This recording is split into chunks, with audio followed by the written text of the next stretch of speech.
Hey everybody, Greg Poole here with Bowjunky Media, bowjunkymedia.com. I'm here with the K50 single-day record holder, David Hauser, 32 up at the last ASA event in Paris, Texas. How you doing today, David? Pretty good. How are you? I'm hanging in there, man. What's going on out here in Appling, Georgia today? Just checking some sight tapes, messing around, shooting some practice targets, making sure everything's as it was when I left, and everything's right on the money. So be a little more confident shooting later and be ready for tomorrow. Have you shot a single arrow since Paris, or did you just go hang your bow up, put your quiver up, and wait for this event? Well, I hung it up and hung my quiver up, but I shot a lot of arrows between the two events to make sure I stayed where I needed to be. So awesome. Well, we're here at the Lancaster trailer because it's a convenient, great place to start, and they have free water and they got good people. And so we're actually here. We're going to do a little bit of the hashtag Archer's Pick here with David Hauser. So we have poker chips here in this bag. So David, why don't you reach on in there and pick one of them out? What do you got? Alrighty, so I picked sight. So sight. I'll go ahead and grab my sight here. You bet. Hanging on to that.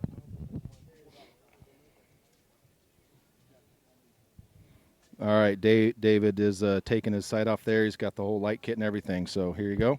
All right, so you drew the sight. So let's go ahead and hear what you got. All right, everybody. So right here I have the Excel Carbon Bar Achieve sight. It's a sight I shoot for pretty much all venues. I shoot for Reading, 3D, indoors. Along with the sight, I'm shooting a Shrewd Nomad scope. What I'm shooting is a 4-power clear target lens with a 10 thou blade pin with a LP light kit. What that does is, different conditions, light, dark, different targets. I can really blow that up, depending on color. I have a lot of adjustability with that, so that's one of the huge reasons why I shoot the light kit, and it's so beneficial. We have the micro adjust. The windage is super crisp on these Excels. Yes, it is. I mean, super light. The carbon bar is probably my favorite add-on to it for sure. Right. It's definitely worth it. Okay. Now on these particular sites, for any of you out there that haven't, there's actually a tensioning system on the bottom of the adjustment there. Why don't you talk to us a little bit about that? So the tensioning system here on the bottom, Brandon Reyes did an awesome video recently about it. You guys can check it out on the True Ball Facebook page. Just to adjust the tension on the clicks, it can really, as far as how tight your scope is in relation to the bar, you can use that to tighten it up to make get it as you want it, and how stiff the clicks are and things along those lines. Okay. Now I noticed that you are running, like you said, one of the shorter carbon bars on this particular model. Why do you run this length bar? And I see you have it marked, obviously, so you can put it back in the same spot. But what is your methodology and your thinking on why you run this length bar? Does it have to do with your sight radius? Do you want to run a certain peep size to the scope ratio? What's your thinking there?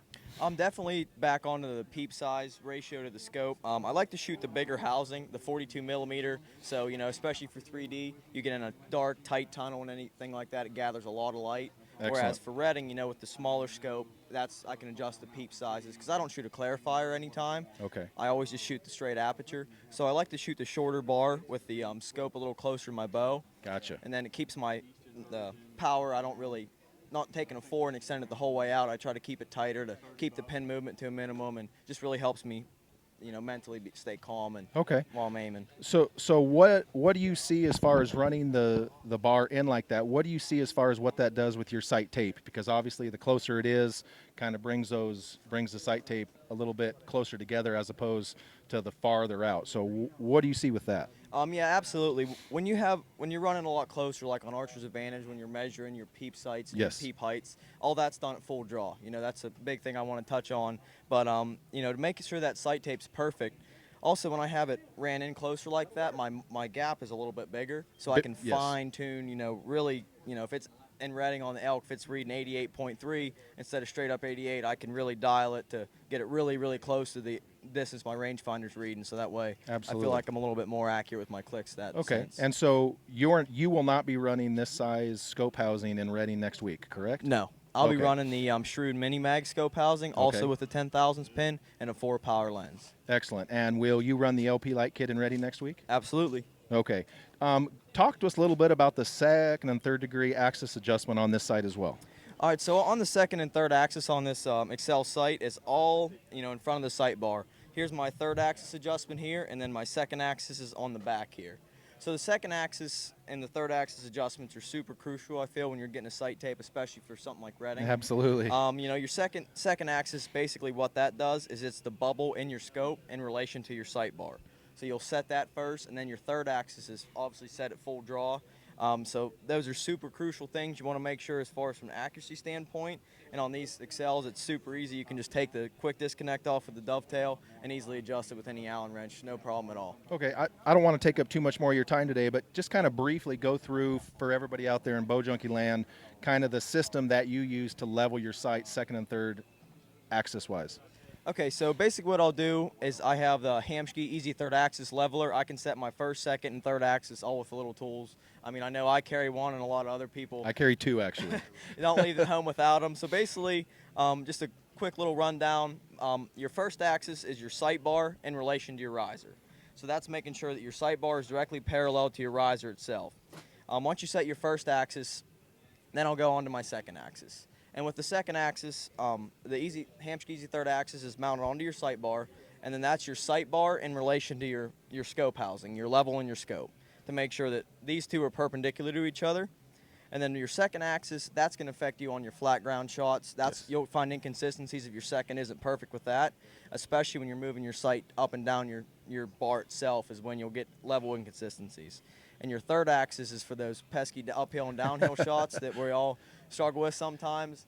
Are you talking about the dot was in the middle, but when it broke, except for I missed left or right stuff? Exactly. Oh, okay, just checking, because that's never happened to me before. Go ahead. So that third axis, what that's going to do, you have to set that at full draw, and with the easy third axis, you know, I can go into depth with that a little bit at a later time, but it has actually a bar on it that you can line up with a plumb bob or level surface on the side of a wall, or even the Lancaster trailer here if you needed to. Absolutely. And what that's going to do is you check it at full draw to make sure with your stabilizers on, you anchor as you would, same release, to give you that, you know, real life scenario to see how the torque's affecting your riser with your sidebar, how far it's kicked out. Yes. Then you can set your third axis at about 35 to 45 degrees downhill is what I found, and then you can make sure it's, you know, right on for making sure you get those precious points when needed. Absolutely, absolutely. All right, David, we appreciate your time and good luck this weekend. Thanks, Greg. All right, Appreciate it. Thanks.